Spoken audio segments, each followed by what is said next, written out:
Hello, Sooner Nation, OU Insider subscribers, Coach Brian Clinton enthusiasts, people who cannot get enough of OU spring football notes and content.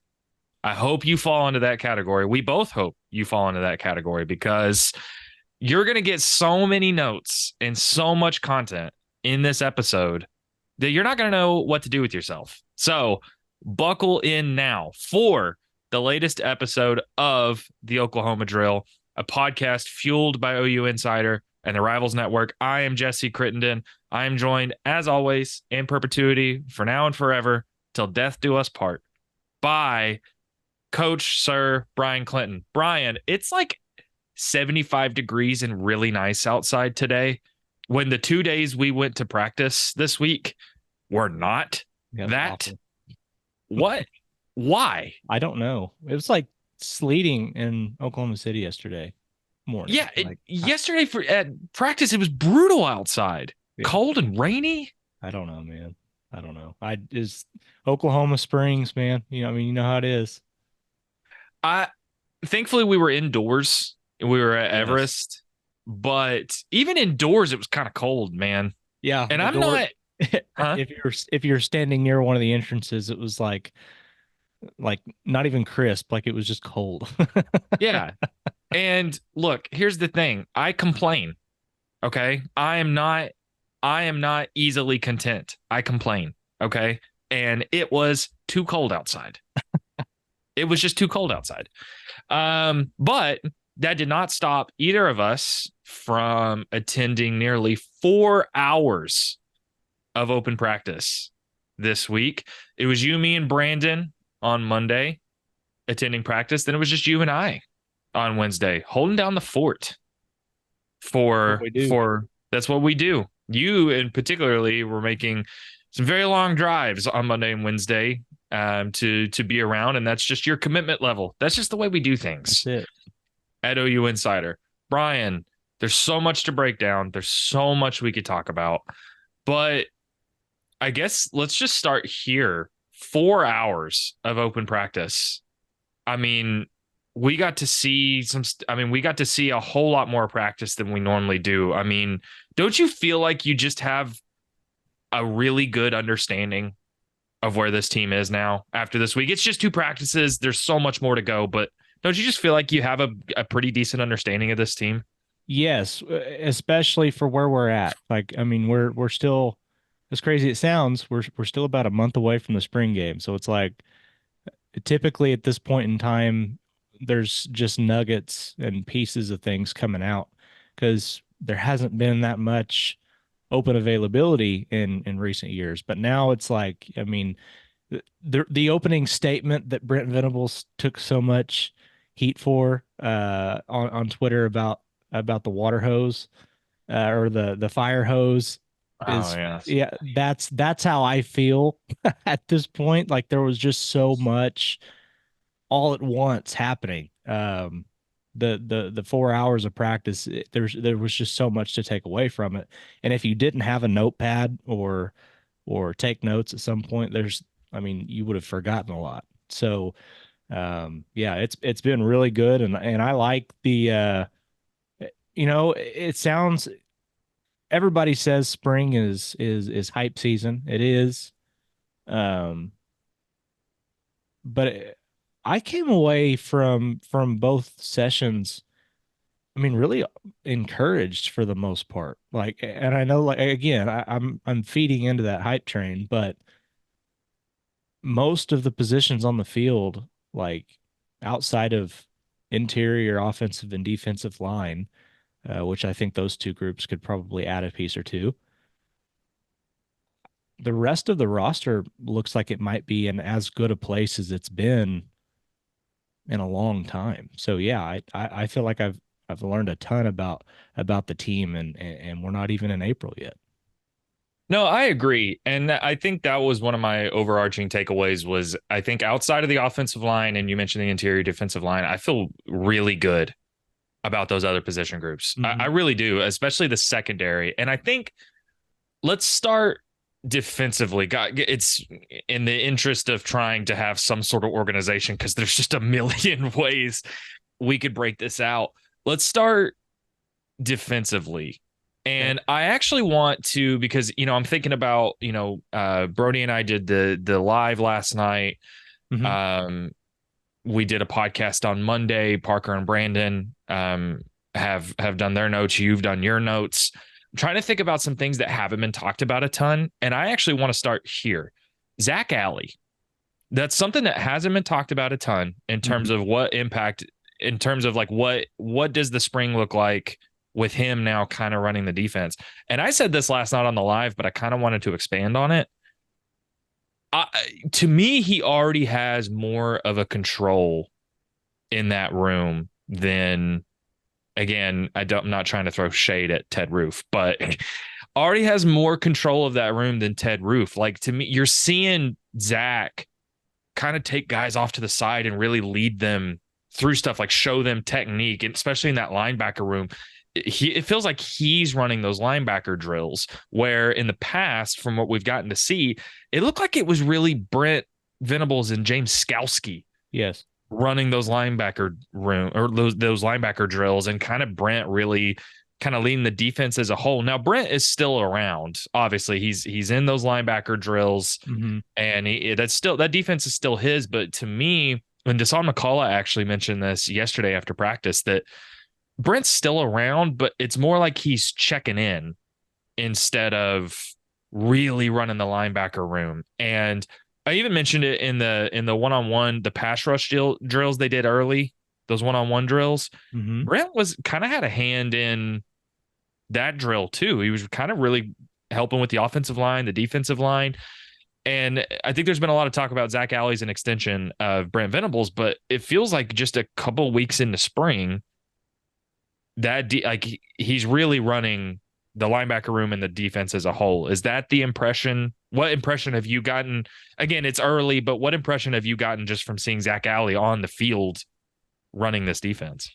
Yeah, he certainly commands more of a presence in practice than Ted Roof might have. And I think that's probably the easiest way of putting it because he's he's not as he's not as vocal maybe as Brent Venables is as far as getting under a guy and yelling at him and things like that. That just hasn't come yet. But as far as you said, paying attention to the details, really being hands-on and being engaged with the players, uh, and constantly moving and doing something. Yes, he fits that role perfectly. And I don't want to understate how big of a deal that is for Brent Venables as a head coach.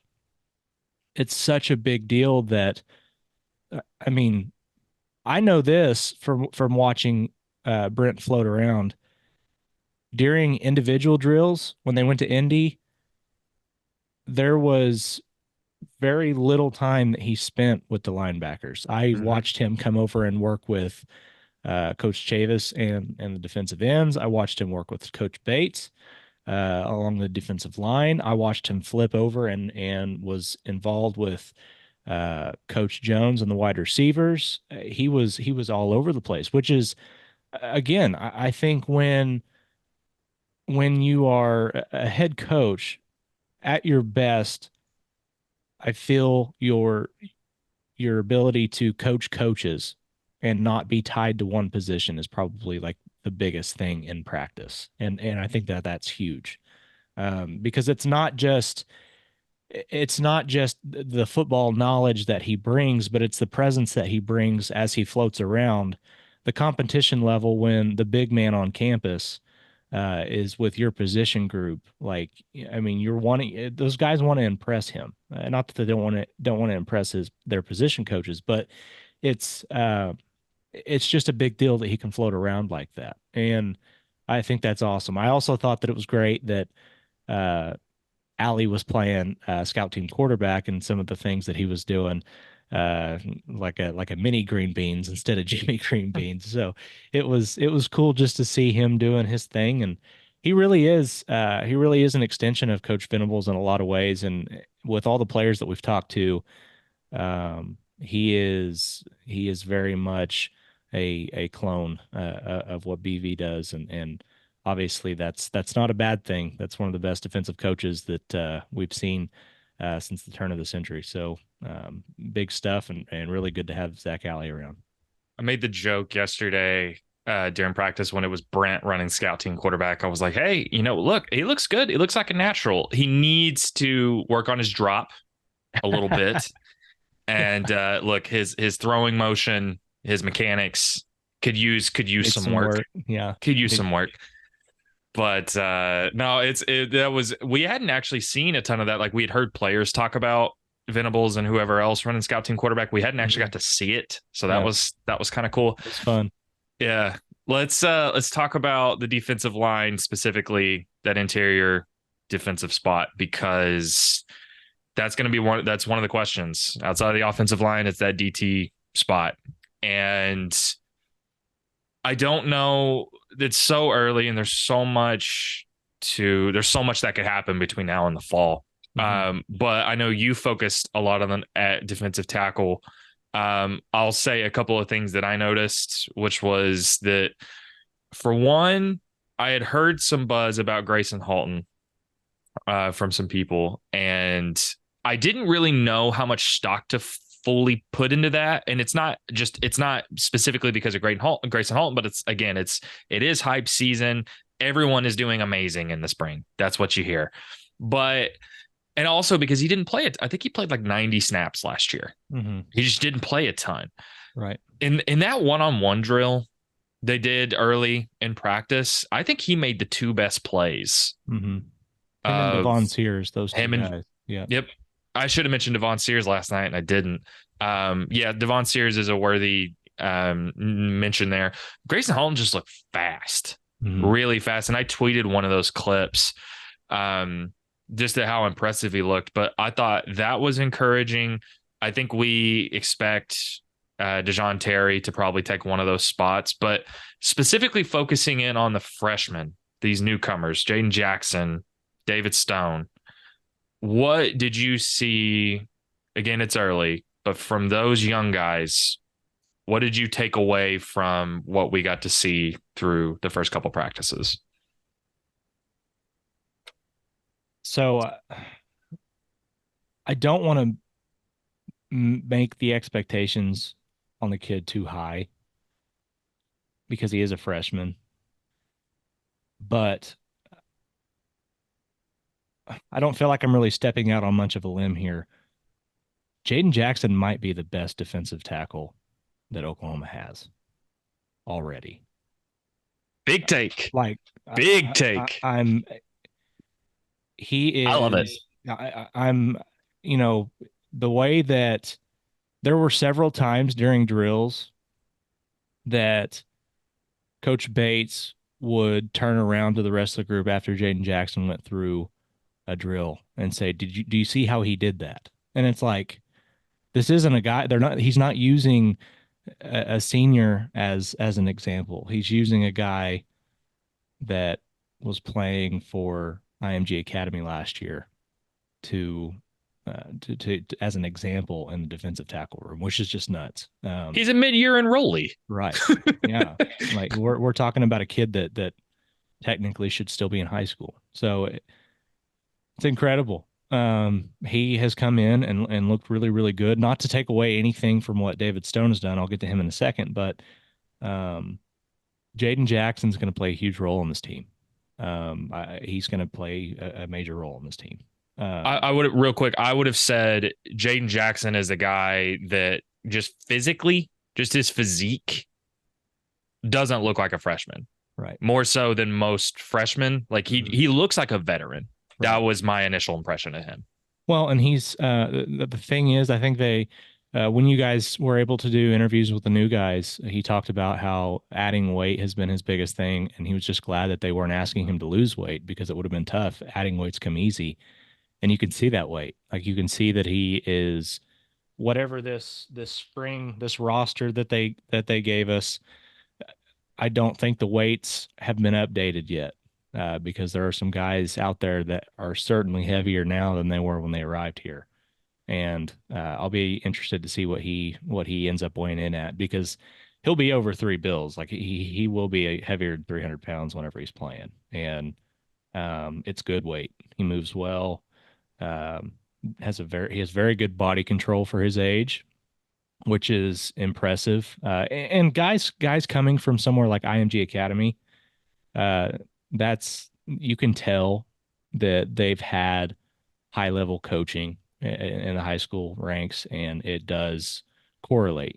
There's a reason why guys from places like that um, come right in and end up playing a lot of snaps for teams around the country. So, um, yeah, Jaden Jackson looked fantastic. Um, David Stone. David Stone is a guy that will also play a huge role for the Sooners this year. And whenever practice was live, whenever it was, you know, uh, first five versus first four, up front, there was not a lot of times that he was kept from getting in the backfield. He does a really good job of getting skinny and shooting gaps. He's very hard to get hands on. He does an excellent job of using his strength. And there was a couple of times on Monday he had back-to-back tackles for loss in those inside run drills and looked great. I think that he is still growing into his body, which is a bit scary because you can tell he probably needs to add a little bit more weight. But I also think that with him being as heavy, he's the heaviest that he's ever been right now, according to himself. And you can tell that he's still trying to gain some of that control over his body still. Not that he looks awkward, but you can just tell that he's still getting used to the level of growth that he's had. So, um, incredibly high ceiling, probably the highest ceiling player in the room as far as what he could develop into. But both of those guys are going to play massive roles for Oklahoma, and I think they would have, regardless of Jacob Lacey being gone. They've both just been very impressive, and I think that the hype around those guys is for real. I couldn't have said any of that better myself. I would have said that my takeaway from David Stone was that the ceiling is incredibly high and that he is raw, and that I would have said like more so. I mean, all these guys, these are freshmen. These Hmm. are all guys that can grow into their bodies. I would have said my takeaway, not in a discouraging way at all. I would have said David Stone has some growing he can do, Hmm. but he's gonna do it. Right. He's going to, and I think you see that most defensive tackles don't move like he does. They Right. just don't. Yeah. And that, and I so where Jaden Jackson looks a little bit more physique Polished. Yeah. ready, Yeah. David Stone, if he can get there, and I think he will. And I mean, because it's not just the lack of depth Hmm. as to why, or not the lack of depth. It's not that they lost a bunch of pieces. That's why Jaden and David could play and probably will. It's because those guys are more progressed than a regular mid-year enrollee, a regular freshman. Yeah. But that's going to be the focus for David Stone this Hmm. offseason, I think. Right. Yeah, I think the best way to put it for him is right now, David Stone can be effective. He can make plays. When he figures out his body and he figures out how to control that, he will go from effective to a game wrecker like every play. I Yeah. seriously believe that he is that level of defensive tackle whenever he puts it all together. And those two guys, by game 10 next year, if they can stay healthy and develop week by week, the reason those guys are going to be playing is because by game 10 and they've got some experience under them. I mean, who's there? There's no telling how good they could be playing by that point. And so it's a big deal. They're easily two of the guys that I am most excited about watching them develop into this defense. And it's going to be fun seeing them go against some of those big guys in the SEC. The rest of that defensive line, um, there were some people on the live stream yesterday that expressed some concern about a couple of those guys, especially someone like PJ Adibara. To me, my opinion really of that defensive line hasn't really, especially defensive end, Mhm. hasn't really changed that much for me. I'm still really optimistic about that room. Outside of probably Ethan Downs, I don't know if I'm any closer to really projecting what the rest of the rotation is going to look like. Mhm. Because now you're adding Caden Woolard into the mix. Our Mason Thomas is a little bit healthier. So I mean, you look and really, I think defensive end is less of a question to me than that defensive tackle room as a whole. I think Mhm. defensive end could end up being one of the best position groups on the team. Did anybody else in particular on that defensive line stand out to you? Whether it's Grayson Halton or DeJoun Terry or someone like R. Mason Thomas, anybody else stand out? Ashton Sanders has made a leap I should admit, yeah, for good call, sure. good They call call. him Champ. He's made a leap. He is somebody that'll be in the rotation. That defensive end room, like, look, at this point in time, not hearing a ton about defensive ends is fine. Nobody's hitting the quarterback right now. Nobody is really able to turn it on like that and get after the quarterback 100%. A lot of the stuff that we don't get to see whenever they actually do team, 11 on 11 after they kick media out, we don't get to see a lot of that stuff. But I would not be concerned with PJ. I don't think anything that I don't think anything would suggest that he is behind the eight ball or he's not developing quickly enough. He's definitely put. I mean, you can tell that he's bulked up. He's bigger. Oh yeah, for sure. He's bigger. But that room, I agree with you. I mean, it's deep. You've got you mentioned Woolard and R. Mason Thomas, but Trace Ford's going to play a big Yeah. role. That's a guy that now that he is fully removed from uh, an injury and he's able to build himself on another off season and get into the strength and conditioning program at OU for another year. I think you could get back because he was, if you remember early in his career at Oklahoma State, he was dominant. Like that Mhm. 2021 season, he played. I mean, he was good. And um, I've seen some flashes of him kind of getting back to that, which is awesome. I think having that guy in that room is going to be great. Um, Taylor Wine is another guy, just kind of like he's coming up. He's young.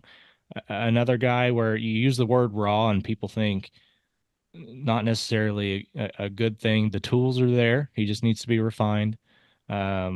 But there to me, it seems like there's a pretty solid top four right now with Woolard, RMT, PJ, and Trace Ford. I would say those are the four guys right now, and then there's certainly young guys underneath them that'll make some sort of role for themselves as well. And Downs, I mean Downs, I guess Downs is probably the guy that kind of gets left out a little bit, but It's he's going to be your he's starter going to be a because starter. yes, like that's everybody gets excited about the young pass rushers. I don't think Ethan Downs' strength is being a pass rusher. He's not necessarily the guy that you want to turn loose on third down.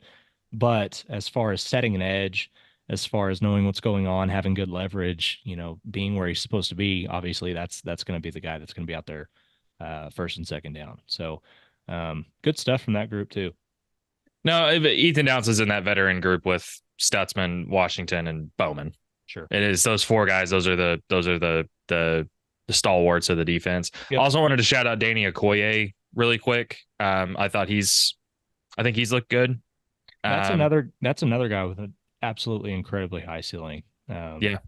And maybe you tell me. I think this is a guy that's maybe been the most impressive body transformation Mhm. um, in the time since he's shown up. I mean, he was already a physical specimen whenever he came in from Noah, but when I walked in and saw him on Monday, I was like, "Holy crap, who's 16?" And then I realized it was Danny Okoye, and it was like, his development in the last couple of months is just insane. And yeah, he still flies. He flies around. So I can't believe I forgot him. But yeah, he's looked good. Yeah. I want to talk about that secondary, which has really stuck out to me because there is, and I mentioned this last night, there is so much movement in that secondary. Yeah. So many guys are being moved around. It's crazy. A lot more than I expected. It's Woody Washington getting reps at corner, nickel, cheetah, safety. It's Desan McCullough getting legitimate reps at will linebacker. Love that. In addition to cheetah, it's Samuel Omasigo moving in and out of cheetah and linebacker. It's Kendall Dolby moving around. It's Peyton Bowen moving around. Reggie Powers, the freshman who was recruited as a true safety, getting reps at corner. Yeah. Like there's so much movement. And I said this last night, but I think this might be, I mean, I think they're just experimenting right now, which is kind of what the spring is for, but I think they're doing it. It's almost like on steroids than like compared to a normal year. I think we're headed towards a year where, yeah, there might be starters. There might be like first down or like first series starters, Mm-hmm. but not only is there going to be a lot of guys coming in off the bench, but there's going to be a lot of movement around. Um, I'm going to start with the cornerback room, where I think it's clear they've got a lot of options. We've seen Gentry, obviously. We've seen Woody Washington. We've seen Dolby. We've seen Kenai Walker. Um, Reggie Powers, and I mentioned him earlier, and I mentioned him last night. He's getting a lot of reps, like more than I expected. Mm-hmm. He's getting a lot of reps, man. And I actually talked with his dad a little bit last night. I think I mean, even I think it's possible he could get some looks at Cheetah too. That actually, sorry, instead of starting at corner, let's talk about Cheetah because that is, I like 20 different guys are getting reps at Cheetah. Yeah. Is there anything that's, I know, I mean, I was focusing more on the secondary, but I would say where McCullough and Harrington were the primary Cheetahs last year with a little bit of Dolby and Peyton Bowen Mm-hmm. mixed in. Mm-hmm. To me, it's not just limited to McCullough and Harrington. They're looking at a lot of different guys. Yeah. Part of me wonders, I kind of think about what Oklahoma has coming up on the schedule. Obviously Tennessee is a wide open offense. Ole Miss is a wide open offense. You're going to have a lot of five wide. Um, who knows what Hugh Freeze is going to be doing at Auburn. You'll play Missouri. The offenses that you're going to be facing next year, I think that there's going to be a lot of instances where you need as many cover guys on the field as you can get. And so finding somebody that's versatile in that role this year is going to be important. You want it to be Harrington, and I do think Harrington is still, given what he brings experience wise, what he brings athletically, I do think he's your top guy there when he's healthy, and we'll just have to see if he can get there. But yeah, I mean, as you just mentioned, it's been Reggie Powers, it's been Samuel Musigo, it's been Kendall Dolby. There's been so many guys being thrown into that role. Uh, it's going to be really interesting to see how that ends up playing out. I think the guy that has stood out to me has been Samuel Musigo. Omasigo, Yeah, Omasigo. I He's getting a he's ton of reps, man. yeah, and he looks like he fits right in, and that's somebody I remember watching him in the was it the Under Armour game? Whatever, it was the Under Armour game or the Army All-American game. I don't remember which one he played in, but either way, I just remember watching him fly around and looked among the best guys on the field in that game. And then, as happens with almost all freshmen, especially under Brent Venables, things went a little bit quiet as the season rolled on. There's just so much, especially at that position, there's just so much of a jump from high school to college in what you need to be able to do and diagnose. But coming into his second off season, physically developed, obviously getting more reps now means he knows kind of what's going on. He looked really impressive. He was in the right place. He's got closing speed. He's got physicality when it comes to the point of attack and taking a ball carrier down. I really liked, I mean, really everything I was seeing from him. So um, that's a guy that could play a big role as a youngster, and I'm excited about it for him because that's again from what I remember of him as well, he's a really good kid too. So it's like exciting to see somebody like that getting more of a role, and I think he's got an opportunity to play a lot of snaps. Yeah, I think I'm going to write something hopefully over the weekend of just kind of consolidating like the names that have really stood out to me. And I think Omasigo is going to be one of those guys, Oh like yeah, a 5 or 6 guys. And it's not just because he's looked good. He looks a lot more comfortable than he did last year, but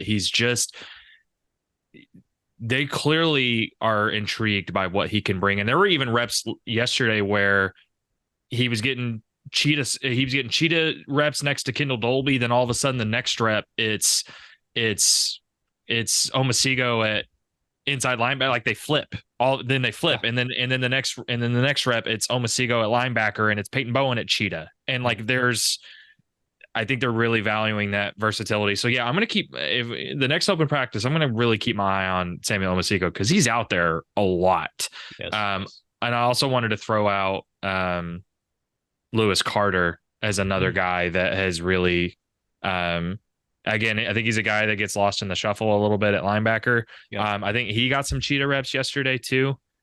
Really like what I've seen from Lewis Carter. At linebacker, I mean outside of Danny Stutzman, they're trying different guys. Obviously Kanik and Kip Lewis.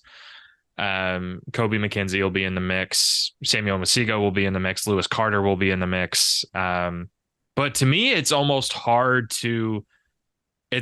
kind of like, um, it's almost kind of like defensive tech. Like to me, it's like not a work in progress, but outside of Stutzman, I think there's a lot of different ways Yeah. that room can go. I will say, I think Deshaun McCullough getting work at will Interesting. is really interesting. I It's really interesting. like that because your will linebacker a lot of times in blitz packages is going to be somebody that can come off the edge. We saw Kanik do it some last year, and I like I really really like what this defense could look like if McCullough can fill that role because at his best, he's unleashed as a pass rusher.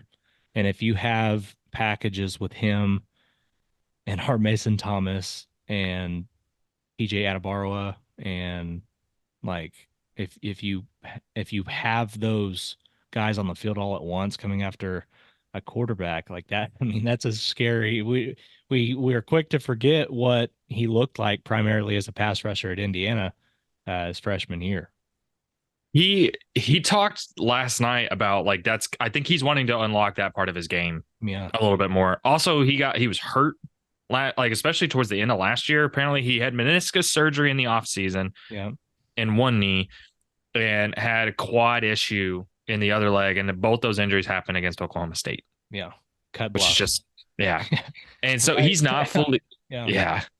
He's not fully healthy yet, he said, but he's hoping if he continues to progress by the end of the spring, he'll be fully healthy. But I will say I hadn't really thought about McCullough at that will linebacker spot. I'll just be honest. I wasn't. I was mostly thinking about him at Cheetah. But after watching yesterday, how many Mhm. reps he was getting next to Stutzman, now I'm starting to think, is it possible he's the starter at will linebacker? Could I be. don't think that's out of the question. No, not at all. I will say, and then as far as the safety room, not a whole lot has jumped out to me yet, just because for one, Billy Bowman isn't really practicing. He's not doing on much on field stuff. I think they're just being really cautious with him, but he's very involved coaching and Yeah. leading that secondary group. Peyton Bowen's getting a lot of snaps there. They are working Woody Washington and some different guys there, but I think it's largely going to be Billy Bowman and um, one of those spots. But I will highlight Robert Spears Jennings, Yep. who is another guy that I think gets a little bit lost in the shuffle. He played a little bit last year, not a ton. He's obviously a guy that's dealt with some injuries too, but I like what I've seen from Robert Spears Jennings, man. And he was even talking yesterday about kind of being the old guy in the room now. Yes, That it kind of was awesome. happened Yep. all of a sudden. Um, I think this could be a breakout year. I think 2024 could be a breakout year for Robert Spears Jennings. And I think part of the versatility and moving different guys around actually could end up benefiting him because I think there's going to be times where they've got Peyton Bowen, Billy Bowman, and Robert Spears Jennings all on the field at the same time. I don't think it's always going to have to be an either or. I think all three of those guys could be on the field. Yeah, and he is a guy that I think he can fill that role of like that physical SEC safety. Like don't want that guy being the one coming down uh to make a tackle with his hair on fire. Like would not want to be the running back in that situation. He brings the wood whenever he brings it. And um yeah, him kind of growing into that leadership role under Billy Bowman. I mean everybody, I guess Billy Bowman's dad, pretty much everybody in that room, Yeah. but yeah, he's grown into a leadership role there, and he's going to play a big role. And yeah, like you said, Peyton Bowen and how they fit some of those other pieces. I mean, this secondary right now, especially with the young guys that are starting to make some plays at corner, it's deep. It's as deep as it's been in a long, long time. Man, and I'm excited to really see who ends up establishing themselves as those starters outside of on the outside. Yeah, absolutely. Brian, I think we're going to take a short break.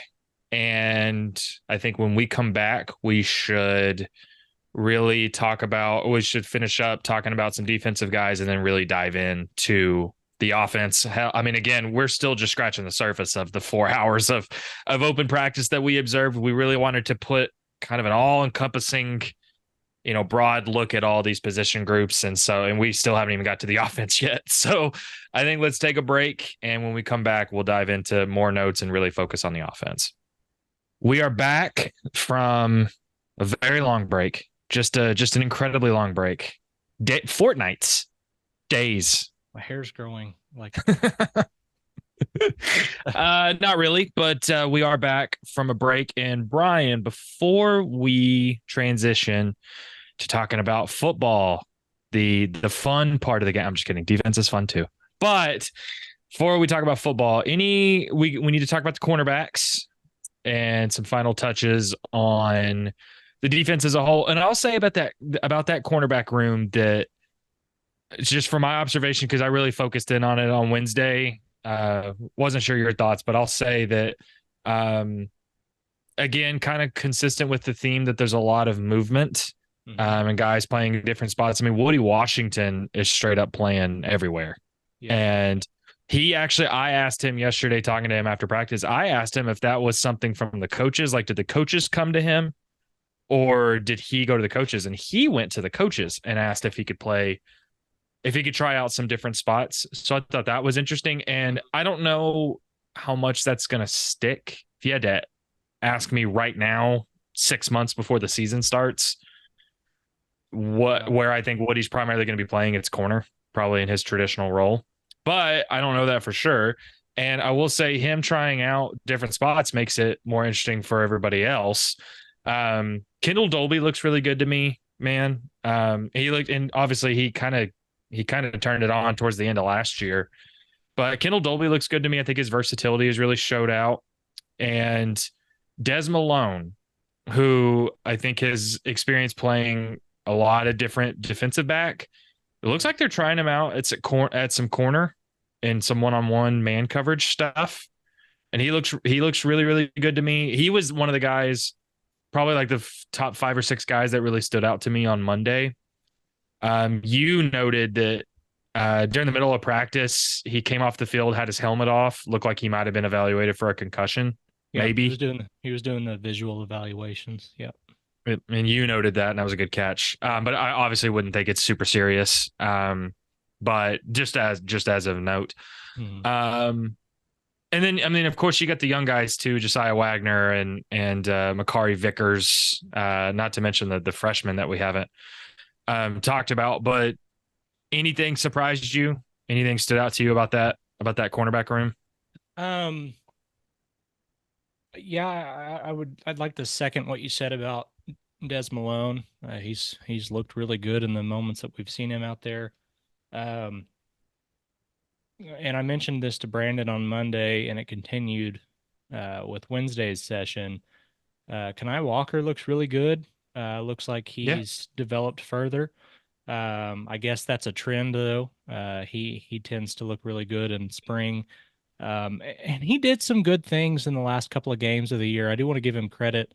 I think the thing that probably sticks out for most people, uh, and it does for me as well, is just how badly he played, how poorly he played against Kansas. Like I think that's the game that everybody goes back to.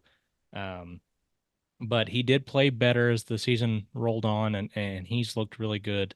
But yeah, that group of, if you want to call them sophomores, I guess, redshirt freshmen, what I mean, however you want to handle that, those second year guys, Jacoby Johnson, Josiah Wagner, Makari Vickers, yeah, I think those guys are going to play a big role, and you add in the fact that Gentry Williams isn't able to go right now full speed. He's not doing everything with the team. There's just a really deep young group of talented guys out there on the edge, and all of those guys, all of them can go. They're all extremely quick. They're all great athletes in space. And that in and of itself has really elevated the floor for this defensive back room as a whole. And I think if you can have some of those athletes out there on the edge that really take things to the next level, and you have experience like you do moving closer to the ball,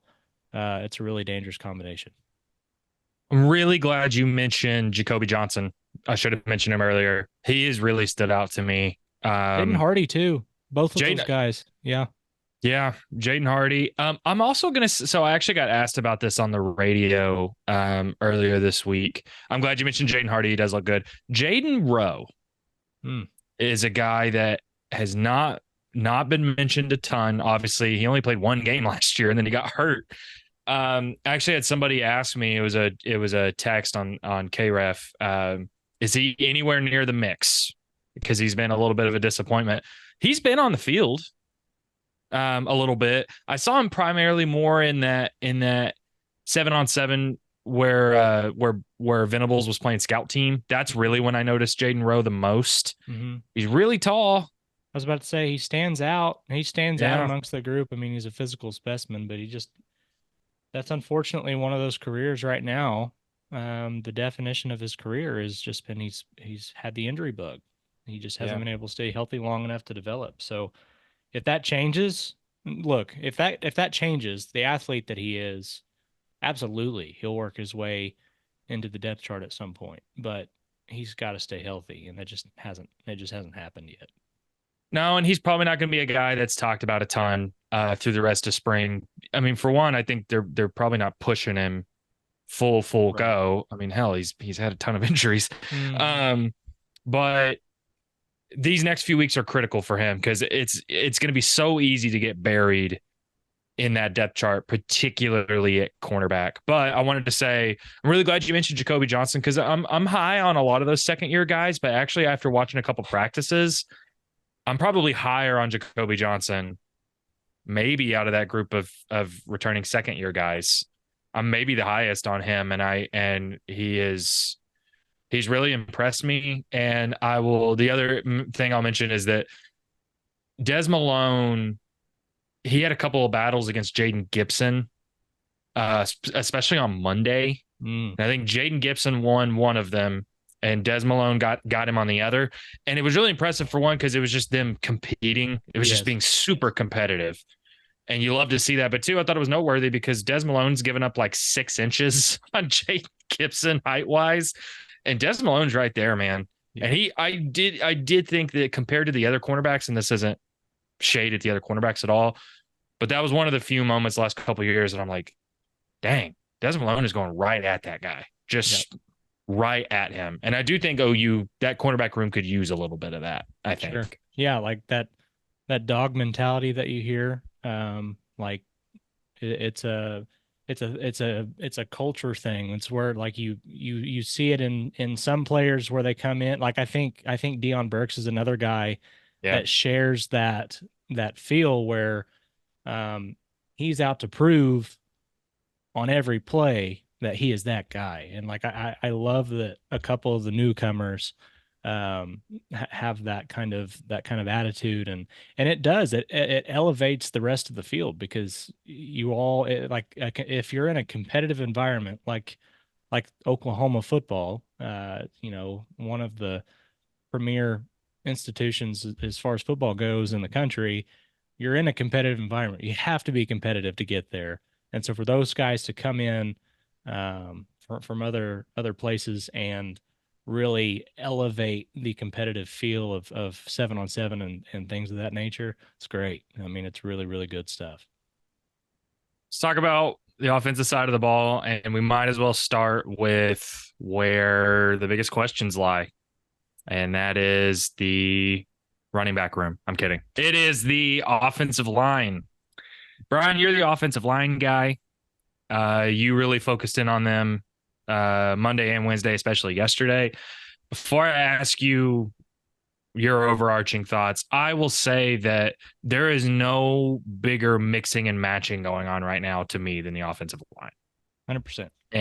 And I'm actually a little bit more optimistic about the offensive line than I was before open practices, but I recognize there's still a ton of questions. We also haven't, I don't feel like we've seen a ton, but I think Fabechi Nwewu has stood out. I think Jacob Sexton has stood out.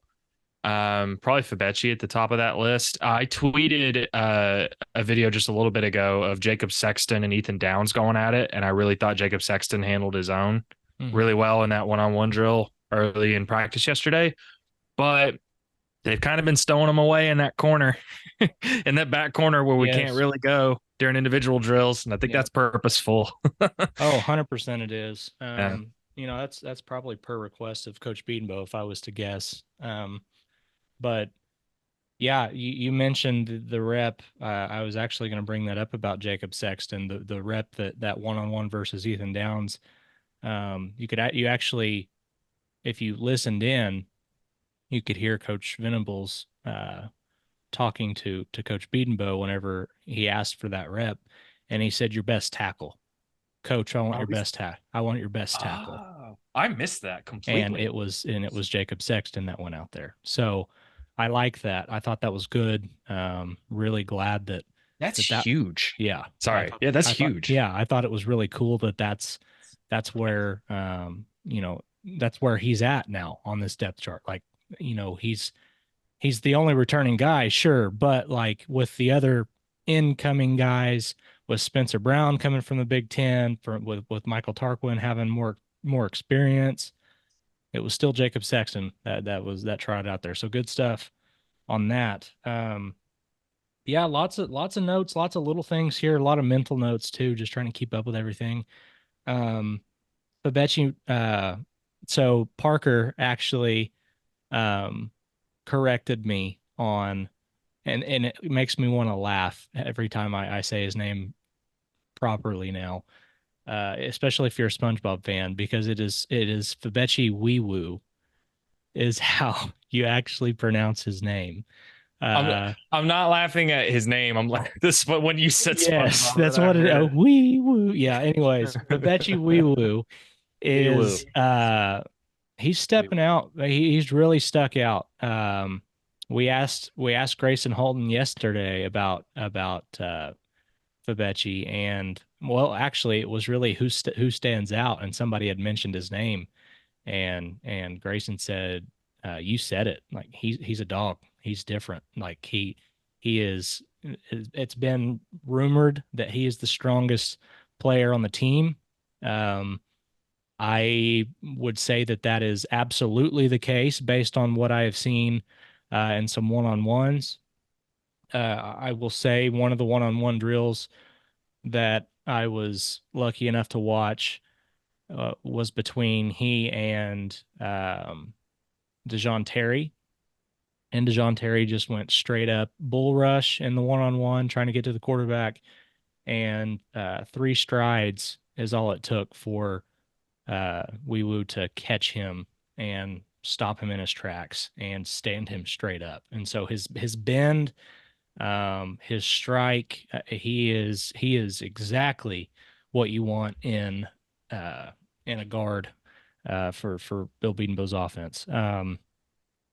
It really makes me wish that you would have had the tandem of he and Caden Green. Like just thinking about how good, I mean, that may be the best guard duo OU's had in a long, long time. But either way, really like what I've seen out of him. Heath Ozaida has actually been the guard opposite of him, starting with the ones. We've actually, as I mentioned to you yesterday at practice, we actually got a look at who was running with the ones uh, uh, on along the offensive line. And, of course, with everything that happened with Troy Everett, this is kind of up in the air now. I'm sure you mentioned it last night on the live, but we saw him go down in practice. He ended up leaving practice pretty hobbled. Um, didn't look good on his right leg. Had some trouble putting weight on it, but was able to walk out. Had a ice pack on that left knee or on that right knee. So, um, we'll just have to see. I know I had a couple of people bring this up, and it is worth saying. It is a positive note that he was walking, but you can walk on ligament damage, especially still wearing a brace. So until we hear further on that, you don't really know what the damage is. But the way that uh he was kind of writhing in pain whenever he went down. I was afraid that this was like a freak injury, like, maybe never play again. But that's why it was positive that he came back and was able to walk off the field at the end of practice. So that's good. But um your left tackle, Jacob Sexton, but it is worth noting that Michael Tarquin has been getting a lot of reps with the ones at left tackle as well. So um maybe, in the spirit of March Madness, maybe he's your sixth man. Like maybe that's who you see rotate in a little bit there, which is fine. Like I said, Heath Ozaida has been good. Right tackle has not been Spencer Brown. It hasn't. It's actually been Jake Taylor. Jake Taylor's been the guy taking ones reps with the ones at right tackle. So um, I think he has taken that step, and there's always been the tools have always been there. It's just been a matter of getting strong, and Coach Biedenbow is notorious for not really playing young guys unless they've absolutely earned the right, and he's now stepping into an area where he's a little more experienced than some of the other guys, especially in this system, and he's earned some reps there. So that's good. And then, if Everett is out, your guy's going to be Josh Bates. That's going to be your starting center if he is out. He's gotten plenty of reps. I've watched him a lot with the twos. He's actually done pretty well, held up pretty well in some one-on-one situations. I think we got to look at him the other day with uh, in a one-on-one situation with Dejon Terry, and he held up pretty well there. So like what I've seen from those guys, but it'll be interesting to see what things look like when Garen Hatchett gets involved. I think he's going to absolutely play some sort of role. That's a guy that might be able to play center for you if you have an issue with if you have an issue getting Troy Everett back, but who knows? You know, really overall, as you kind of alluded to earlier, I really came away from the first 4 hours of watching practice and watching those guys. I mean, I spent the vast majority of my time with the offensive and defensive lines. And I really do feel better about the offensive line than I thought I was going to. I planned on my first report being pretty solemn news, but it actually looks like there are some pieces there that uh, are going to be more than enough to be able to run the football. Now, I think part of that is some of the changes that we're going to see in the offensive scheme. I think there's going to be a little more called run than there is RPO, which is great. Um, Allow the guys to get off the ball a little bit more. And I do think that you're going to see some of the strengths of this offense be running the football because guys like Michael Tarquin, guys like Fabechi Wiwu, guys like Heath Ozaida, they're at their best when they're moving forward and blocking on the run, moving forward, getting to the next level. And I think that that's going to be big for this offense. So, I would still say concerns wise, yes, the offensive line is still probably the position group that I would be most concerned about, but my concerns have been alleviated at least a little bit. I'm ready to see what they look like, come the end of April, and they've had some time to work together. But for the time being, I think things are off to a good start. I don't really have anything to add. That was good. You cooked for about 10 minutes. You just cooked. Let him cook. I love it. Really don't have anything to add. That's about as, I mean, that's a more detailed, thorough breakdown than you're going to find anywhere else. Hey, That's great. what we That's do. great stuff there. That's what we do.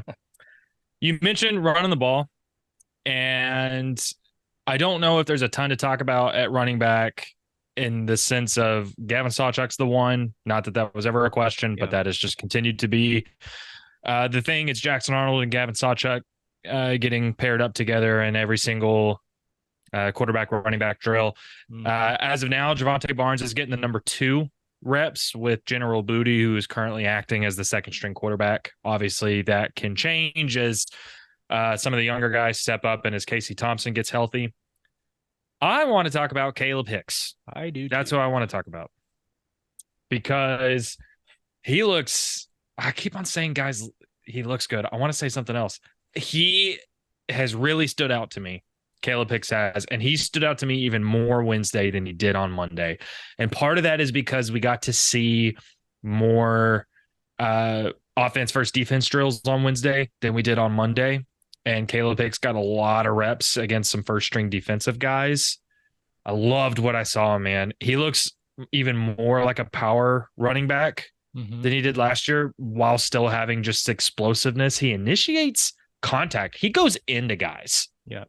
When he gets to not only the line of scrimmage, but particularly that second level, guys are coming to tackle him. He's coming to hit you.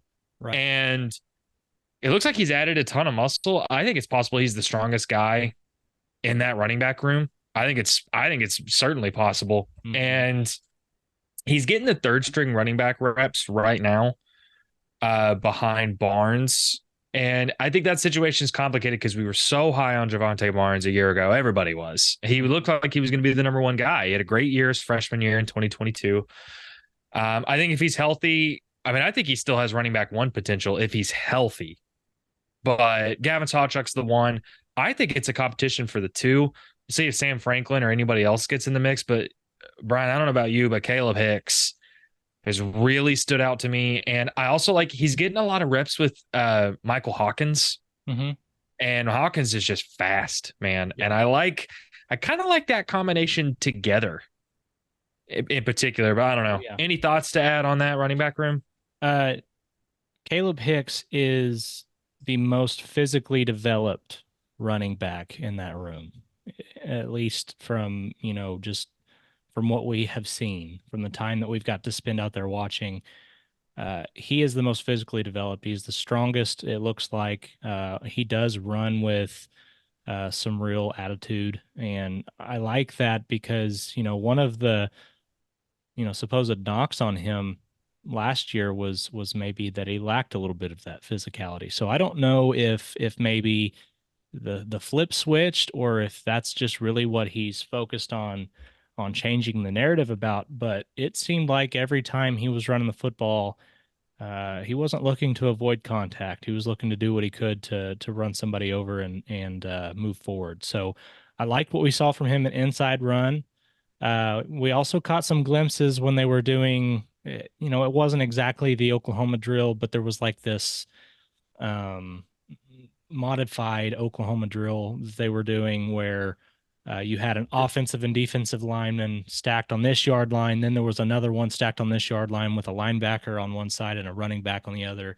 And we got to see him The W drill. W drill. Yes. Okay. So W that's drill. what it's called. And there were a few times where you kind of saw him get some open field and burst. And I mean, like the guy looks dangerous. So, really like that. I am really curious to see what this running back room looks like and how it gets um, flipped on its head a little bit when Taylor Tatum shows up. Now, running back is kind of one of those positions where if you are just that dude, you can come in right away and make a difference.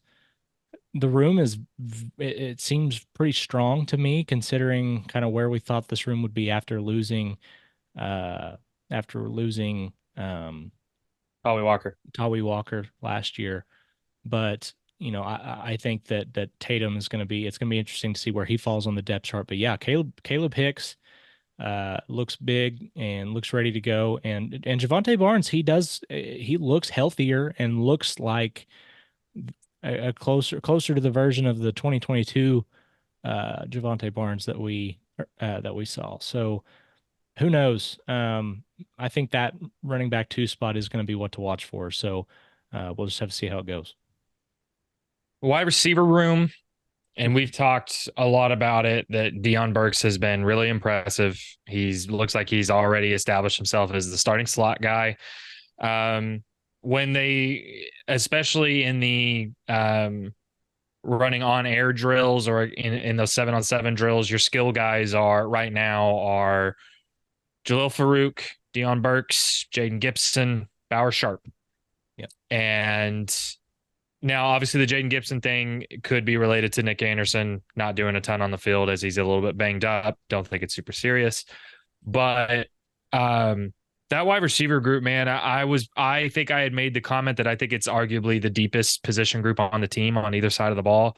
Mm-hmm. And seeing Dion Burks, he's just already emerged as the starting slot. He's so fast, dude. He's just so explosive. And then you add, like, he's kind of got that, like, I'm going to go hit you kind of mentality to him.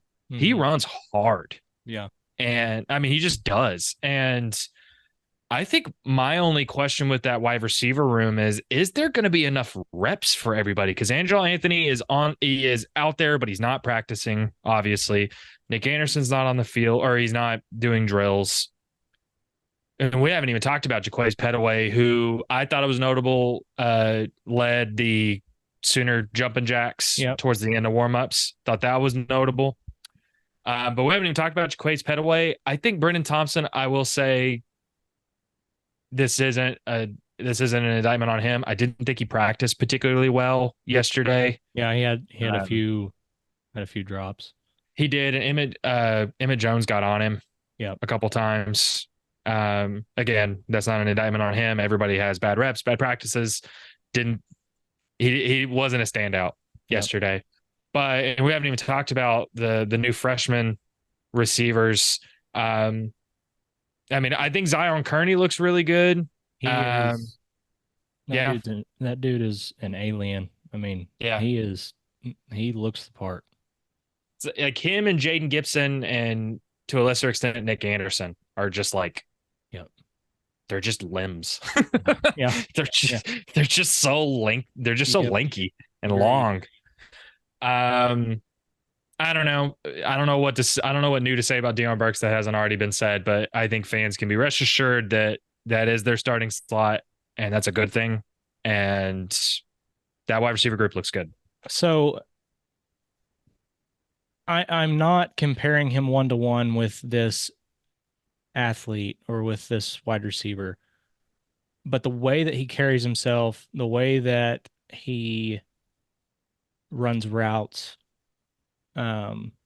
he's not as fast as this guy, but he does very much he's reminiscent of Tyreek Hill. Yeah, like very reminiscent of Tyreek Hill. They run the routes, his footwork It looks very similar. I don't think he has world-class track athlete speed, but he is extremely fast. So, um, that's kind of the guy that I see with him.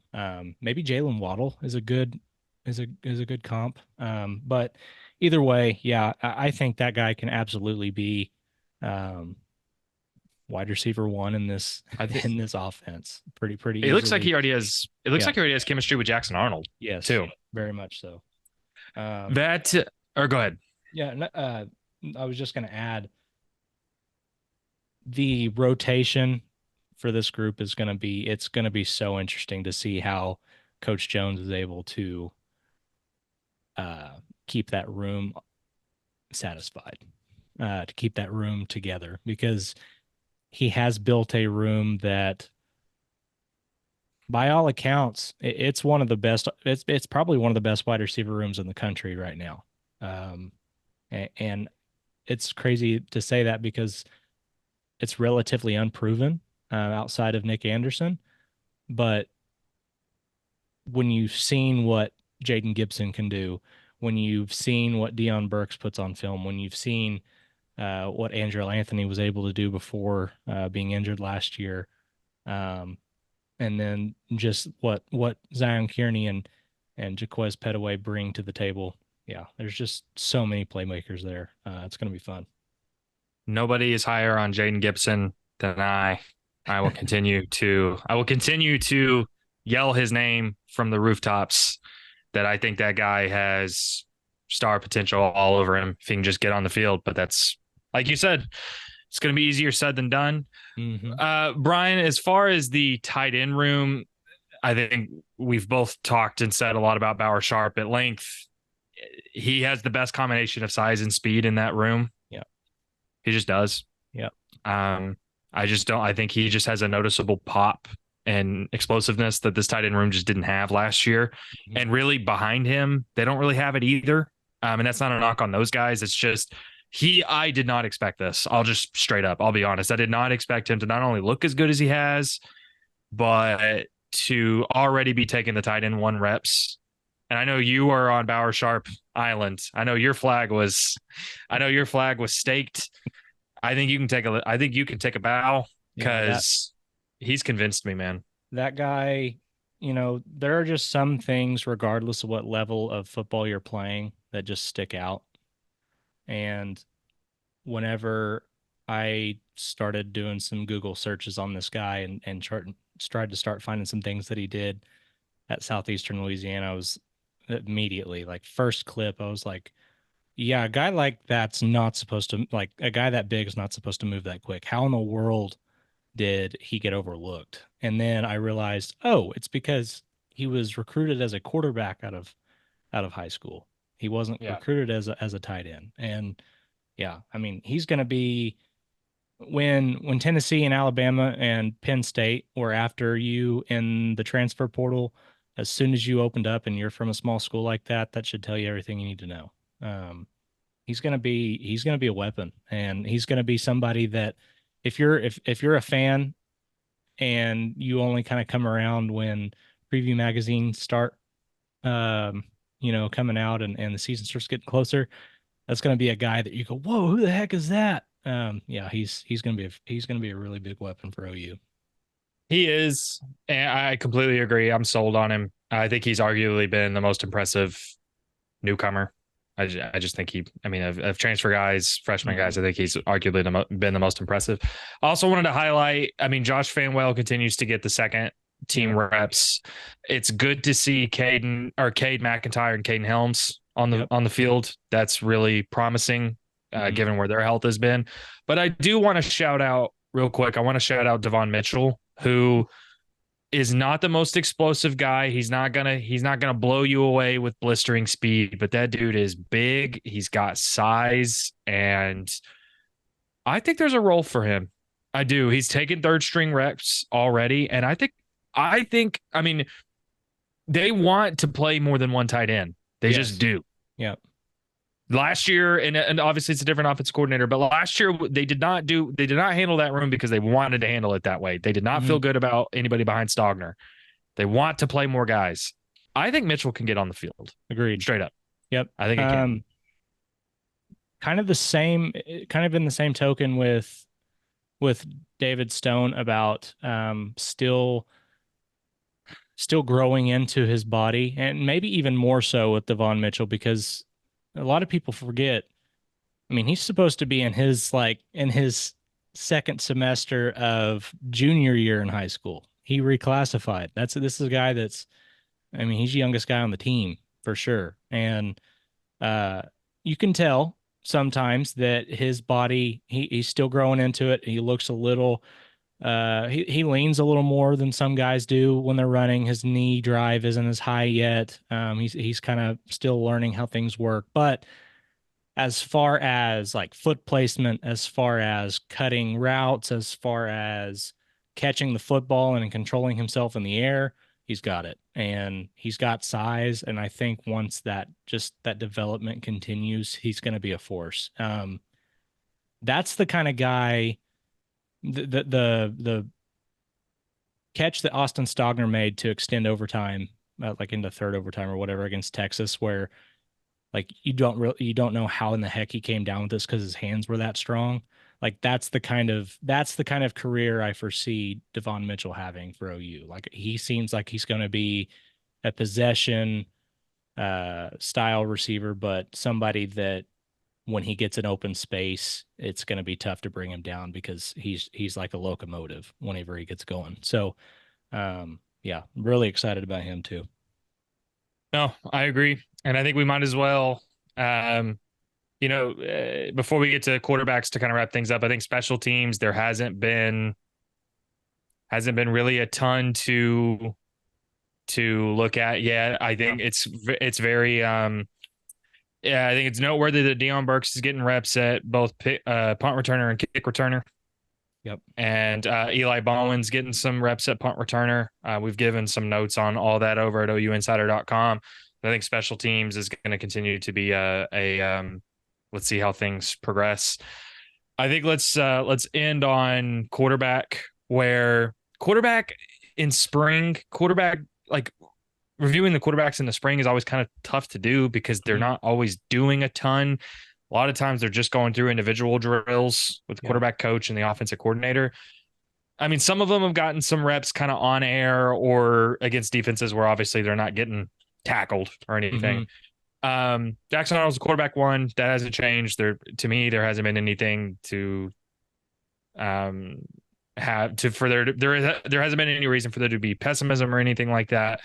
Um, I don't know. Has anything stood out to you about Jackson? I think the thing that stood out about him most is when we got to talk to him on Monday. Um, Yeah, that was just it was about interesting. just about how much emphasis he's placed on taking care of the football this offseason. I mean, like you knew that was going to be the case after he had, the turnovers that he did in the Alamo Bowl, but you could just really tell that like that stuck with him, I guess. Like because again, you go back to he's been a star athlete in high school for the entirety of his career there. Um, was big time at Denton Guyer, won Gatorade Player of the Year, all that stuff. And then he comes in and was sitting behind Dylan Gabriel last year, and he talked about being a teammate, but how much it sucks to be a backup, and like he's really stepped into this role with both feet of being a leader, and there were times where he was incredibly vocal as a leader during practice, where you could really see him working on receivers or working on other quarterbacks, like taking that leadership role and running with it, which is awesome. I think that's really good for his development. And, I think the big thing for me is he seemed to have a little more confidence in himself. Like there was not that he wasn't confident before, but he just seems more sure of who he is, I guess is a better way of putting it. And you can see that translate on the field too. So he's been accurate. He's been poised, but again, nobody's coming after him right now, and we don't get to see those things live whenever 11 on 11 is going on. So we'll see how it goes in the spring game and when things look a little bit different. But for now, yeah, he's looked great, and it was really promising to see Casey Thompson moving around. He's not doing team stuff, but he's running on the side when everything else is going on. He's trying to get that knee going and get back together. So I like that. And then yeah, the small bits that I've seen from Casey Thompson, from Casey Thompson and from Michael Hawkins. I think this quarterback room's in a really good spot from an athletic standpoint. So like what those guys have done, but JFA is definitely the guy for now. Yeah, Hawkins is getting those third team reps. Zerbrug's getting those fourth team reps. Definitely still a lot of development. I think the speed with Hawkins has really stood out to me, but I think he's still got a lot of growing to do. He's still got a lot of growing to do, and that's okay. Zerbrug can really, really throw the ball. He's got some zip on the ball when he throws it. But again, I think both those guys have a lot of different a lot of different things that they can get better at, and that's going to be something to continue watching. Sure. Brian, we just went through every single position group, and I feel like there's still so much we could talk about. We could do another hour and a half. I really could. I had to yeah. tell myself to shut up at some points. So. Well, if you didn't, I was going to. Yeah. So well, right. Yeah. I was trying to stay on your good side. Look, while we've just covered a lot of ground, there's so much more ground that's going to be covered over the next few weeks. We've still got weeks of spring practice before the spring game even gets here. I think we'll have more open practices that we can observe. There's going to be plenty to break down. So much stuff here on the OU Insider YouTube channel, and both some stuff that we're not talking about here that we're talking over at the OU Insider VIP board, along with some notes from Parker and Brandon. Look, basketball portal talk is really, really ramping up. Otega always already entered the portal. Our guy Brody Lusk, has already given some notes on what OU's priorities are, who they're looking at. You're not going to want to miss that. Look, softball plays tonight. OU softball is at Kansas, and what should be an interesting matchup. We'll talk a little bit more about softball next week, I think. We'll have a lot to talk about next week for softball. So much stuff going on. You guys are not going to want to miss it. Make sure you like and subscribe here at this OU Insider YouTube channel. If you're not a VIP member over at OUinsider.com, make sure you do that as well. Why wouldn't you do it? It's weird if you don't. Make sure you do that. But until then, we will be back next week for another episode of the Oklahoma Drill.